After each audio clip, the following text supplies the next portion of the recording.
Hi guys, welcome to my YouTube vlog. For today's video, simple lang, magpa-product review tayo. So, ano pang hintay natin? Let's go! So, for today's video, nandito tayo sa kotse ko, magre-review tayo ng dashcam.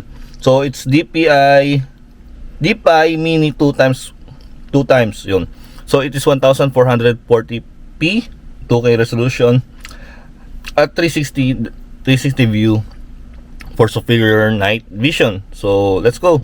So, nabili ko siya sa Lazada around 4,000 or to 5,000 pesos or Shopee pala.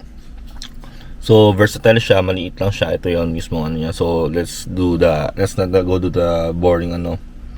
So, it comes with 5G na. So, it connects with the Wi-Fi. So, ayun. So, ito yung ano namin. Ayan, kinabit ko na siya kanina. What's in the box? It comes with different ano naman. So, ginawa ko is hardwire. Pag sabi mong hardwire, ididikit mo na siya sa mismo computer box ng laptop ng ano mo, ng kotse mo. Ang gamit ko is Toyota Race. So meron siyang sariling hardwire. Pero if not, meron siya dito kasama. Or if ayaw mo namang i-hardwire, meron siyang direct Bluetooth connection or ano USB connection. Kukonect mo siya sa may labas, which is dangling nga lang. Ngayon namin, pinalusot namin siya dyan. Nagbayad na lang kami sa gumagawa. Yun lang. Tapos, to view the apps, to view the camera, it comes with an SD card. Pero I prefer bumili ka ng sarili mo kasi mahina yung SD card at saka lagging siya. Yun lang masasabi ko. With the apps, you're just gonna have to find the internet, search DPI apps, which is madadownload mo siya sa Android or or iCloud or sa may iPhone, di ba? Once you connected, open mo na yung Bluetooth mo. Ayan na yan. So makikita mo yung quality. So ito yung DPI Mini 2 times 1096. So connected na siya sa Bluetooth or Wi-Fi. Yung naka Wi-Fi siya. Connected lang siya. Yun na yung camera, quality na camera. So connected siya sa Wi-Fi. Tapos pwede kang mag-take na photo. Yun, narinig nyo yun. Ulitin ko. Marinig dyan. So, may tunog siya pa, may screenshot siya. Makontrol mo siya through device. As to view the video, pag-connect sa Bluetooth, ayan. So, meron din siyang time-lapse. Ayan. Kapag naka-park siya, kagaya na sa akin. Ayan, naka-time-lapse siya.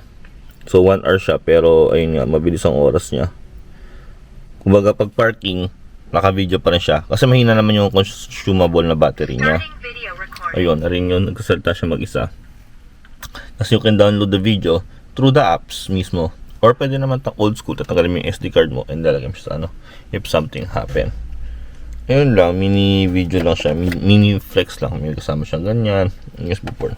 5,000 siya, almost 5,000.